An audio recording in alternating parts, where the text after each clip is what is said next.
Russia நடத்திய தாக்குதலில் இந்திய மாலுமிகள் 4 பேர் உயிரிழந்திருக்கின்றனர். யுக்ரைனின் சரக்கு கப்பல் மீது ரஷ்யா தாக்குதல் நடத்தியிருக்கிறது. இந்த தாக்குதலில் அந்த கப்பலில் பயணித்த 4 இந்தியர்கள் பரிதாபமாக உயிரிழந்திருக்கின்றனர். அண்மை செய்தியாக பார்க்கிறோம்.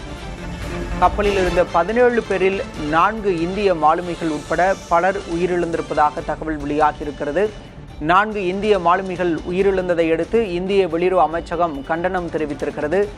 கினியா பிசாவு நாட்டு கொடியுடன் சென்ற துருக்கி நிறுவனத்திற்கு சொந்தமான கப்பல் மீது இந்த தாக்குதல் நடத்தப்பட்டிருக்கிறது.